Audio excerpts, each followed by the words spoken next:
के बातचीत पहले कर ले। ठीक है पिताजी, जब आप कह रहे हैं तो आपको बात मैं कैसे काटूंगा। ठीक है पिताजी, मैं अवश्य कुटुंब से बात करूंगा। इन्हें आओ कि शादी करे ले तैयार छो। जब पिताजी का हुक्म है तो ये बात काटना भी नहीं है।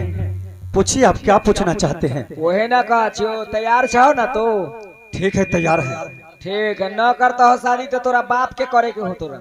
जय बेवकूफ, तुम हमसे बताओ, मेरे पिताजी का बात मत करो। बेटा क्या बोल रहा है? ये कैसा कुटुंब है, कह रहा है कि तुम शादी नहीं करेगा, तुमको बाप को करना होगा। उसको दिमाग सही है कि नहीं? दिमाग सही है कैसे? लड़का के साथ इसी ढंग से बातचीत किया जाता तोरा दिमाग ना सही है, हमरा दिमाग सही है। है। लड़का से ढंग से बातचीत कीजिए। बातचीत जब करिए लो तो कैसे हम शादी नहीं करेंगे, लेकिन पिताजी कहे हैं तब करेंगे। पिताजी कहो तो तब करिए। इसलिए तुम्हारे घर पर ये बात चलता है। हाँ हाँ मगर इस दरबार में जब तक पिता का ऑर्डर नहीं होता तब तक कुछ नहीं होता है। ठीक है। ठीक है, पूछना क्या है पूछिए। हाँ हाँ मंत्री, यही लड़का है। लड़का तो बहुत अच्छा है। लड़का तो बहुत अच्छा है, हमरा तमर करे हम ही बियाह कर लेती है। लड़का सुंदर है। हाँ तो बेटी के लिए ना लड़का को देख रहे हैं। एक काम करो, पहले पूछ लीजिए। ठीक है पूछे। एक काम कीजिए, हमको छोड़ दीजिए, पहले आप ही पूछ लीजिए। ये पिताजी के नाम क्या है, घर कहाँ है? आईना न ऊपर से न लड़का देखो चाहे सुंदर, आ भीतर से साला लकबे मारले होते, घेगा होते, चाहे पता होते। नाम पता पहले पूछ। वो तो सब कुछ पूछ ही लिया हूँ। अपने कहाँ पूछ लिए? अरे उनको पिताजी से पूछ लिया हूँ मैं। रख तो तोरा बेटी के पिताजी होकर के छौरा रखते।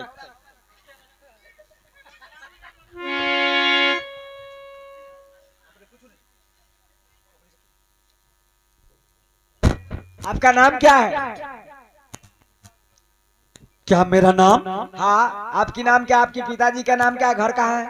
मैं बताऊं? बताइए। हो चंदन पुरना दरिया में राजा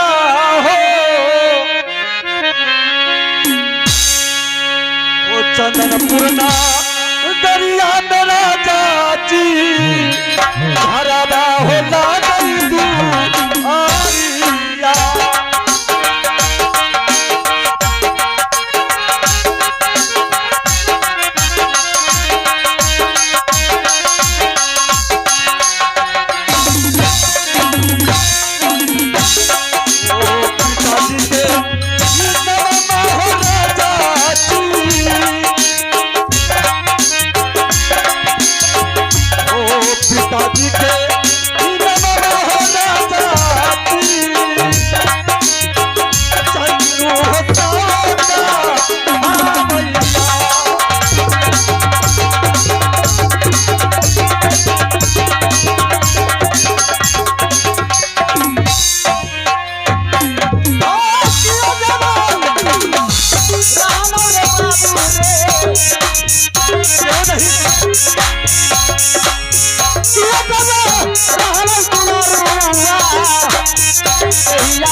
सुन लिए ना? हाँ हाँ सुन लिया। लड़का की आवाज सुन लिए? हाँ हाँ सुन लिया। घर है चंदनपुर, पिताजी के नाम चंदन शाह है और इनका नाम बाला लखिंदर है। महाराज नाम पता तो सारा बात आपकी लड़का ने बेटी वाले को बता दिए। क्या लड़की वाले को लड़का पसंद है? जी क्या उनका जोग लड़का और लड़की का जोगता सही है? बहुत अच्छा है, दोनों एक जोड़ी लगा हुआ है। लेकिन ये बताइए लड़का वह रात में तोहर कर ले न संभर तू न संभरे वाला ले जा हटा। आपका लड़का सारा बात में एकदम बोल नाम पता बताए हैं, बहुत अच्छा है। लेकिन ये बताइए लड़का कैसे दीजिएगा? क्या लड़का है? ठीक है, मैं लड़का को पहले भेज देता हूं।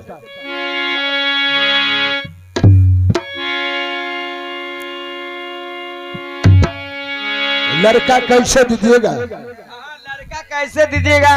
क्या आपका लड़का पर कुछ ड्यू है, कुछ परम है? बताइए। हाँ, सबसे पहला नंबर लड़का पर परन है। क्या परन है? क्या मैं बता दूं? बताइए।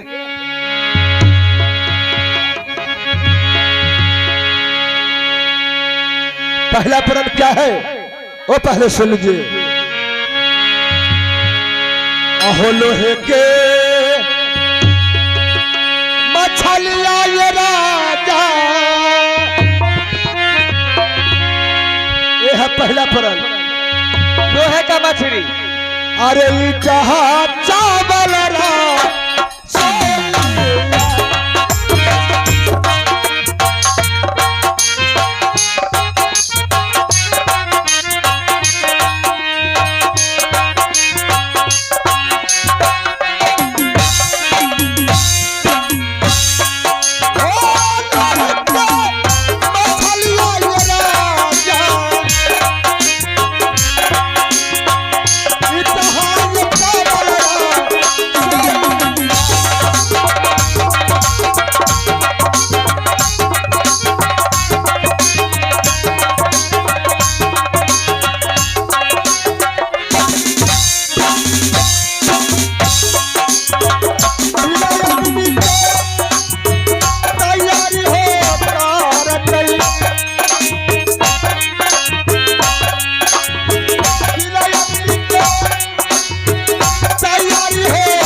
लड़का का फरन है लोहे के मछली और कहा चावल की रसोई। जो लड़की बिना अग्नि को और बिना जल को एक तरह पर भोजन बना करके भोजन करा देगी, वो लड़की के साथ में अपना लड़का को शादी करो। मंत्री तो अब तब बुझाई छो तोरा बेटी के बियाह न होतो। बेटा वाला के क्या नाम है? जो लड़की लोहे की मछली इठा चावल की रसोई बिना अग्नि की अपने तरहत पर बना देगी, उससे वो लड़की से मैं अपना लड़का की शादी करूंगा। आप तो लो ऐसा न परम धो दिल को, न बेटी से हो तो न बेटी के बियाह हो तो। एक काम करो, यहाँ से चलो और मैं अपनी लड़की को पूछती हूँ। ये मैं हाँ यहाँ से चलना है। हाँ ये हम गए चंदनपुर में, लड़का वाले हमें 3 परम दिए हैं। बेटी बताओ, अगर तुमसे हो जाएगी तो मेरा पगड़ी रहेगा, ना तो पगड़ी तक गिर ले। सही बात। राजन, मैं 8 रोज का मैं समय देता हूँ। 8 रोज के समय न, 2 दिन के समय। मोबाइल के दुनिया है। बस हम गलिया तुरंत फोन करबो।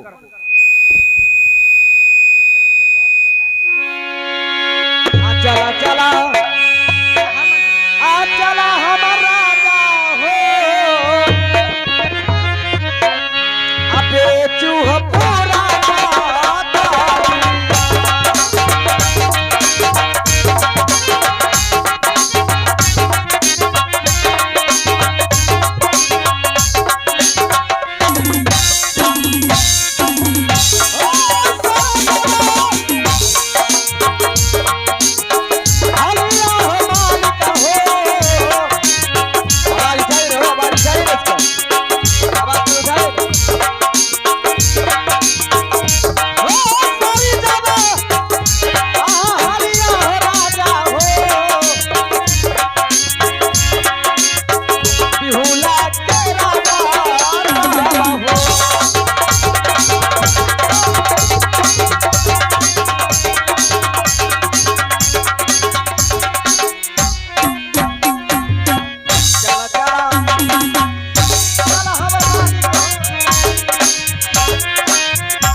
खुश रहो मंत्री जी।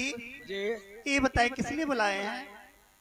बुलाने की कुछ कारण है। क्या कारण है? जी आपके पिताजी बुलाए हैं। क्या हमारे पिताजी? जी जी ठीक है, मैं चलो मैं चलती हूँ। अहो गोरा तोरा आ लगी हो पिताजी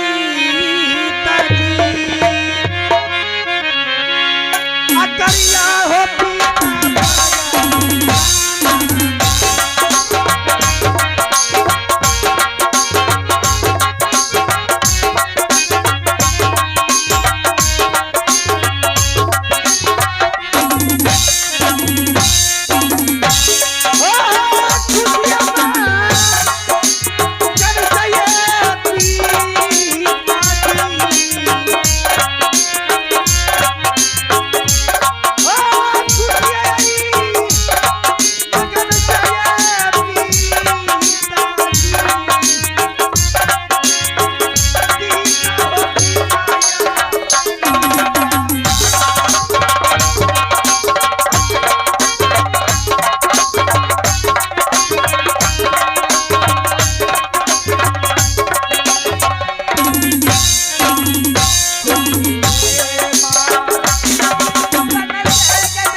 पिताजी ये मुझे बताइए, मैं सब दिन मैं आपको हंसते खेलते देख रही थी, आज क्या बात है जो आप मानुदास किए हैं पिताजी? बेटी इसमें कुछ कारण है, इसलिए कारण? हमें कुछ शंका ढुक गया है दिल में, इसलिए मन उदास है बेटी मेरी। क्या आपको संकट पड़ गया है पिताजी? पिताजी हाँ, हाँ। मुझे तो बताइए। देखो बेटी, मैं तो अवश्य बताऊंगा। मैं तुम्हारे योग लड़का ढूंढने के लिए गया था, लड़का मिला सही, घर बर सब कुछ मिला, लेकिन लड़का को बाप साफ बोले कि लोहे का मछली और आकर पत्थर का चावल और बिना जल के और बिना अग्नि का तैयार भोजन हमें चाहिए, जो तैयार करके खिला देगी हमारे साथ रिश्ता हो जाएगा, हमारे बेटा से शादी हो जाएगा। इसलिए बेटी मैं अपना दिल छोटा करके तुम्हारे पास आया हूँ। क्या पिताजी लड़का के पिता क्या पनाह रखे हैं? हाँ हाँ पिताजी आप तो जानते हैं आपकी लड़की सती भी हुला 12 बरस से शिव बाबा के पूछती आई है। हाँ हाँ बेटी। पिताजी आप चिंता मत कीजिए, मैं शिव बाबा की दया से मैं भोजन तैयारी कर लूंगी ठीक है।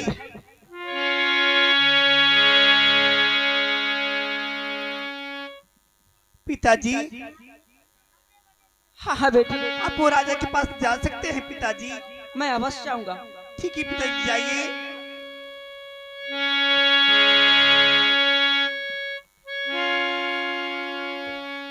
द्वारपाल, अब तो मेरी बेटी ने सब कुछ गछ लिया।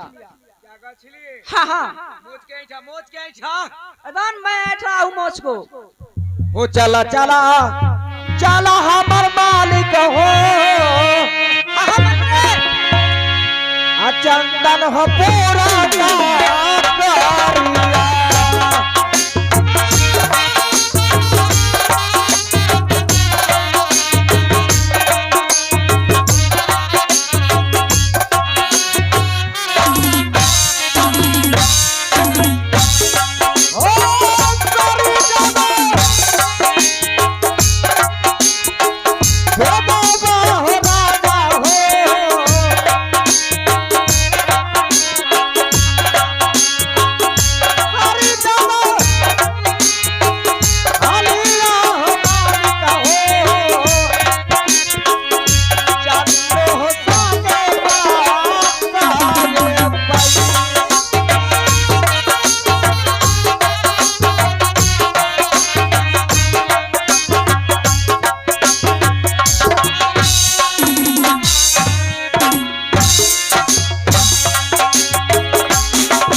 पीता हो हमरा यार के दवा।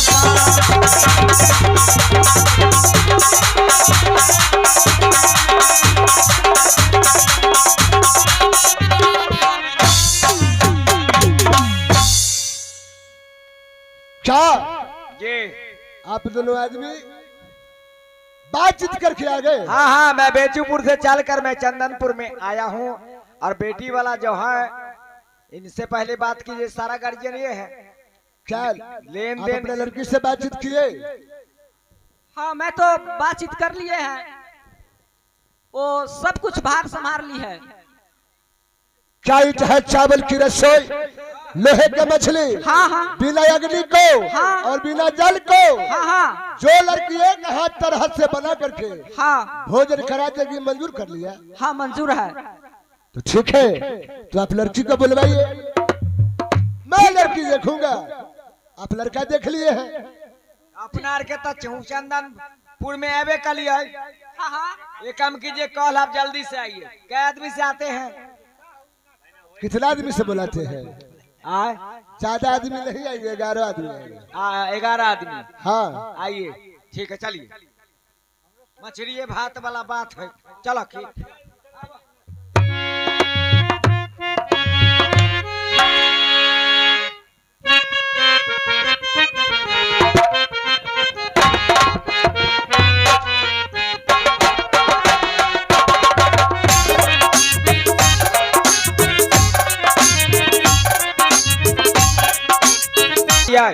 हाँ मैं आ गया हूँ। वो भी मैं आ गया कि वो तो आ गए। चागर के लड़की दिखाइए। चंदनपुर से चलकर बेचीपुर आ गए हैं, ये बेटे वाले हैं।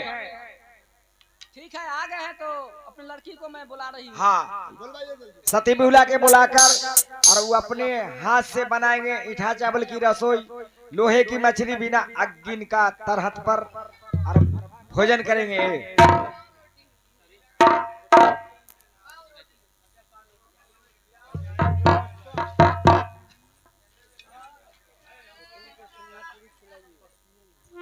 मालिक, हाँ हाँ आ गए सती बिहुला।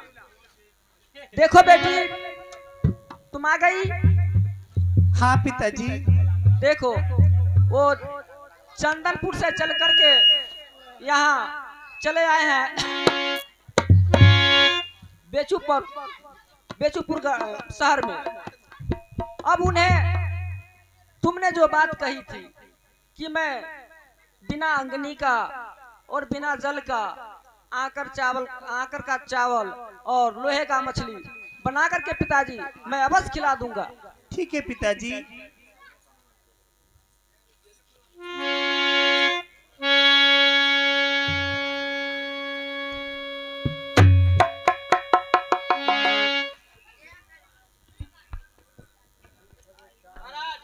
हाँ एक बात तो हम भुला गए। बोलिए। जब हम लोग गए थे यहाँ से बेचूपुर से आपकी लड़का के देखने के लिए, तो नाम पता आपकी लड़का से हम लोग पूछे थे। आप क्या लड़की से नाम पता भी पूछिएगा? हाँ तो पूछिए।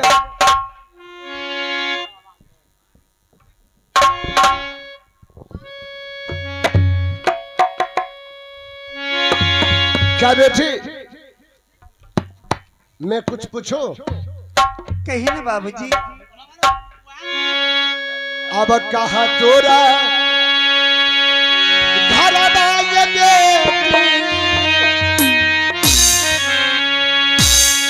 अरे कहा माला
क्या बेटी? हाँ बाबूजी। नाम बता, तू बता दिया। और जो परन है लोहे के मछली और इटहा चावल की रसोई, जो लड़की अपने एक तरहत पर बिना जल को बना करके खिला देगी, वो लड़की के साथ में अपना लड़का को शादी करेगा। ठीक है बाबूजी, मैं तैयार हूँ, लेकिन मुझे लोहे की मछली दे दीजिए, मैं तैयारी करूंगी। ठीक है, तुम्हें मिल जाएगा, लोहे का मछली मिलेगा।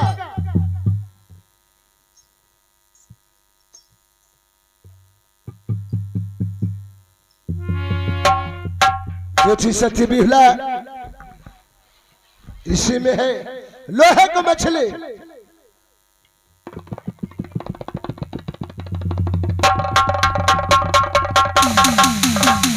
बाबूजी आप बैठ जाइए, मैं भोजन तैयारी करके अभी मैं लेके आ रही हूँ। अहो बर हो यही आ बारिश बजी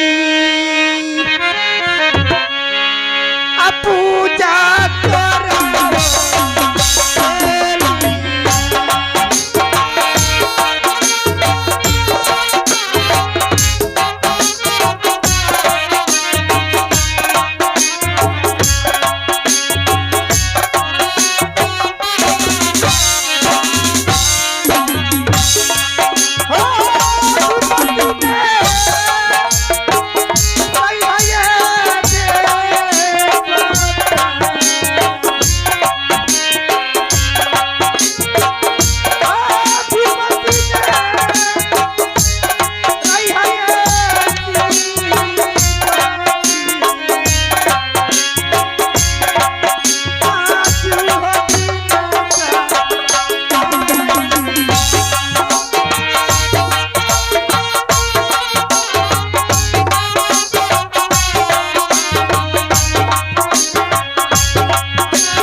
सहेल बोलो।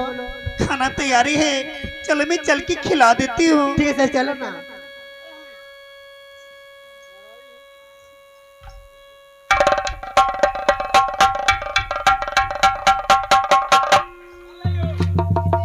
मालिक बन गए सुनो, जी।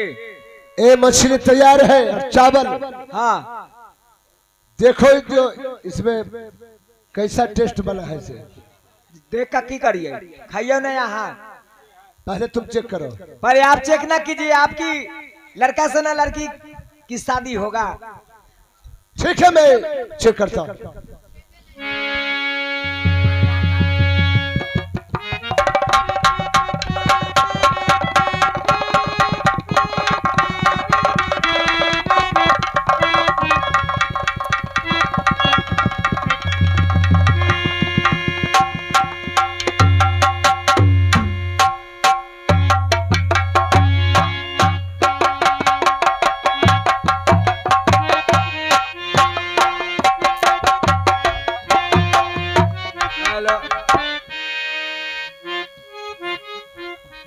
मछली ठीक है, बनल है।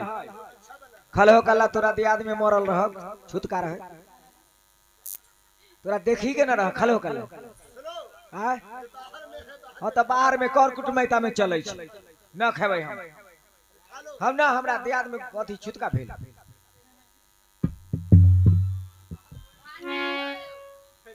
अब ये बताओ कि आपकी जो परम था, 3 परम था, आपकी परम तब पूर्ति हो गया। हाँ अब क्या होना चाहिए? क्या होना चाहिए? लड़की को बुलाओ। क्या लड़की के? हाँ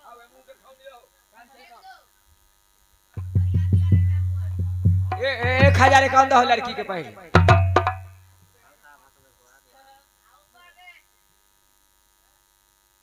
मुंह देखबो तो 500 और देखबो तो 1000।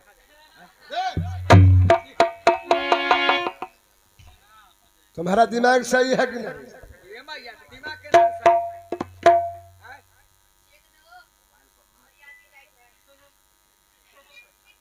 लड़की के भाव जायो ना है पाँव रोटी।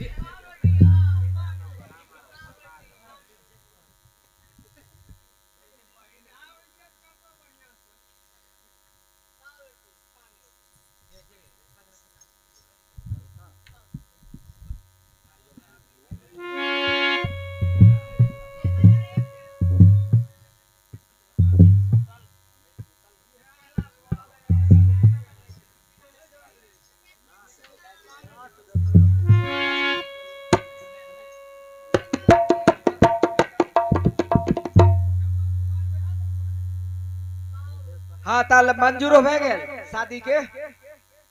अब बताओ जे ये बताइए कब बारात मंगाते हैं? बराती पिछला पक्ष चतुर्दशी के। अरे चतुर्दशी होता है, चतुर्दशी नहीं होता है। चतुर्दशी के बराती कितना मंगाइएगा? मंगा लीजिए 2-2.5 लाख। बाप रे, बेटी वाला खूब ताव लगे रे। कितना बोल रहा है? ये तो बहुत कहते हैं लेकिन ज्यादा नहीं आएगा, कम से कम 700-800। ठीक है बस उतना ही हमारे 700 बराती। 700। की मालिक ज्यादा कथी ना बोले जाना चाहिए। सब दारू तारू पी के झगड़ा करते वो बेइज्जती होती। और बराती में जितना लेबा तो निस्वाज के न लई है, तो पी के निस्वाजी कर तो 2-4 हाथ लग तो अपने चल जेतो घरे। एक भी नस्बाज नहीं मिलेगा। 700 बराती और लेकर जल्दी से 700 बराती में एक भी पीने खाने वाला नहीं। ठीक।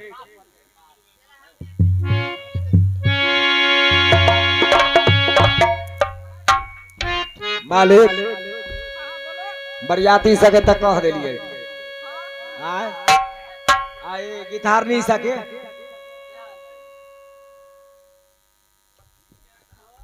बोलो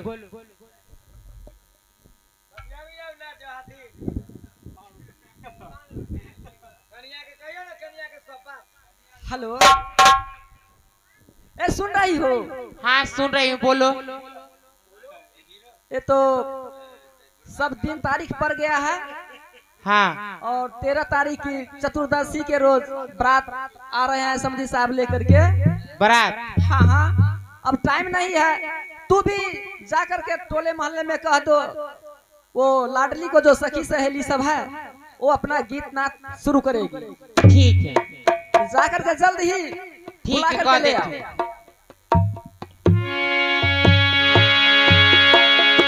करने के लाए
आता हमारो गई आता घरवा हो ला गया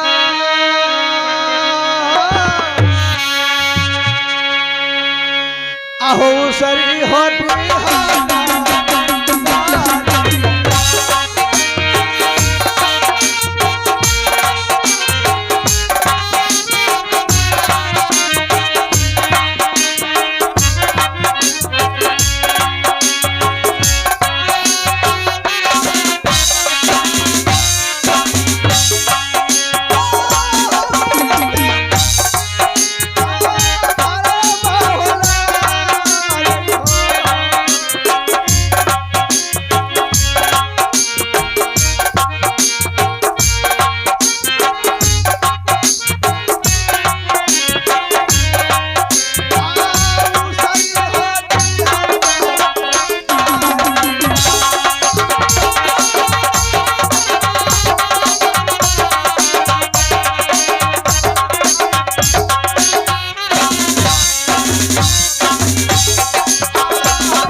गोर लगा छियो के आता है ये के छे गे हमरा के कहबे रे रे हमरा के नमुआर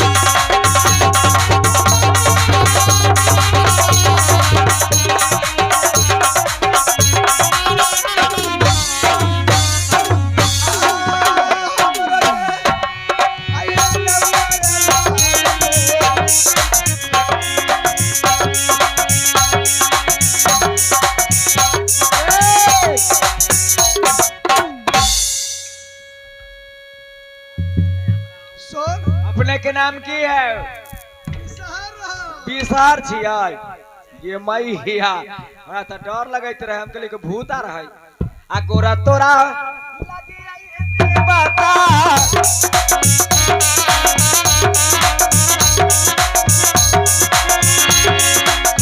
गोरा तोरा लगी आई बता करी आई पारा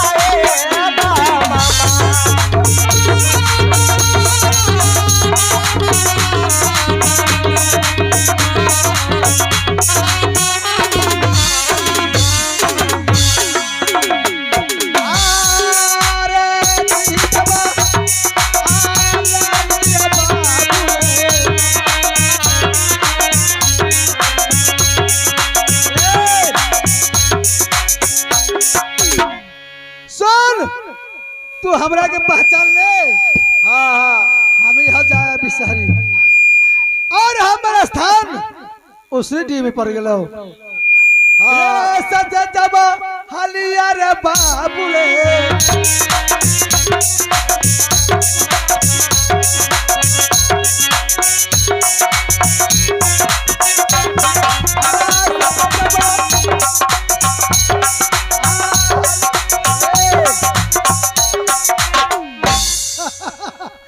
रे हमरा के तू पहचान के तू ऐसे करे छे। चिंती रहता हम तखनी ना गोर लगती है जा। सुन, तू जा करके चानू हमर भैया हो। हाँ चन्नू साहब जा करके तली खबर करके बोला के ला दे। जल्दी है कि बाहर खोज रहलो हो। कब चन्नू साके जे मालिक अपने के बहिन है।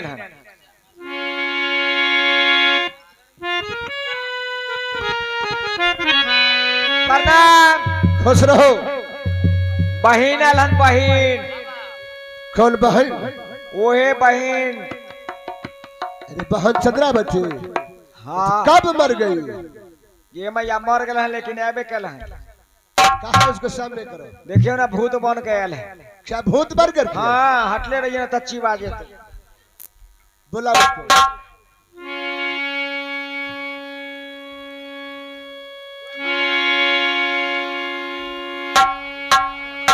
आहो गोरा तोर आई आता लगी आई हो भाई।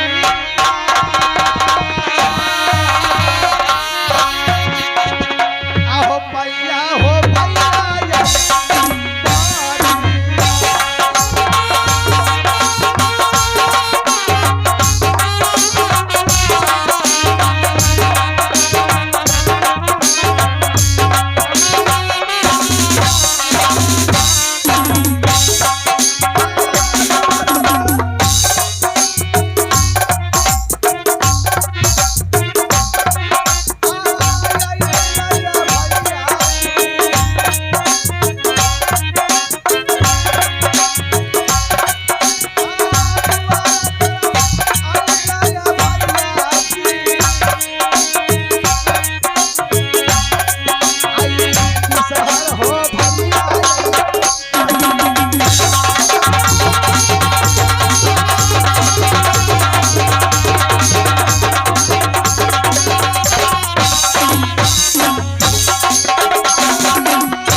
तुम किसको भैया भैया कह रही हो? भैया तू हमरा के ना पहचान लो।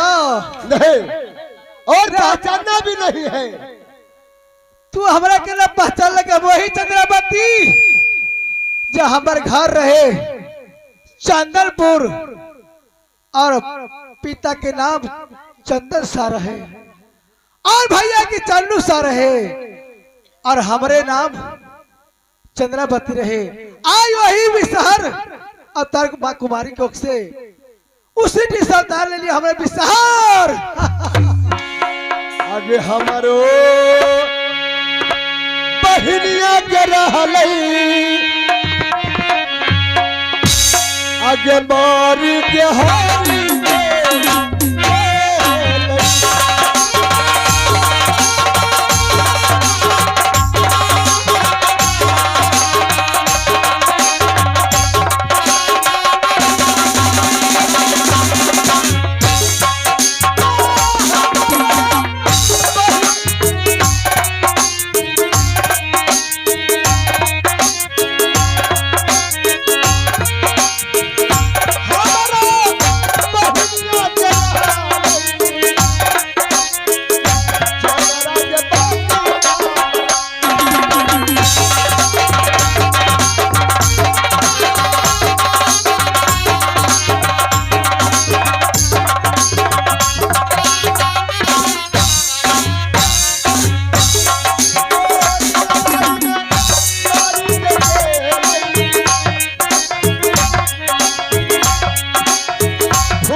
बहन मर गेलो।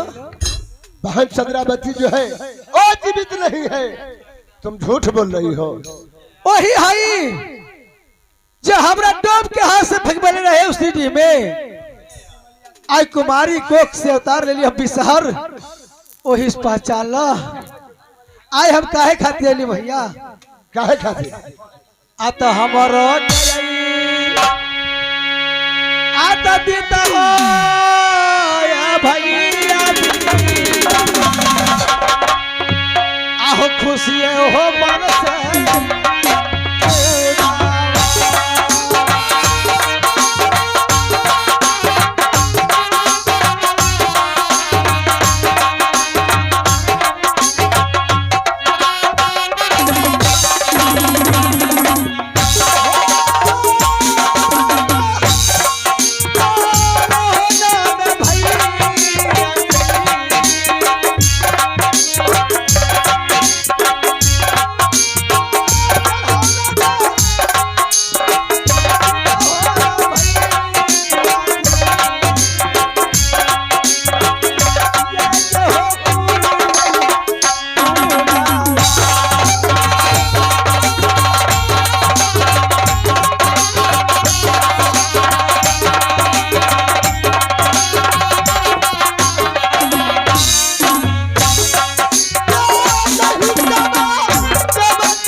सुनो, तुम यहाँ से चली जाओ, तुम्हें एक मूरी फूल नहीं मिलेगा। भैया तू हमरा के एक मुरी फूल तू चढ़ाना में न देबा, तब तक हम यहाँ से ना जाए ना जा भैया।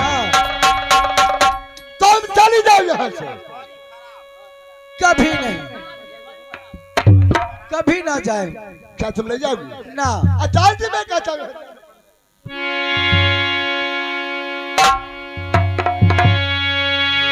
आहो के तना तो आई आता कहबा हो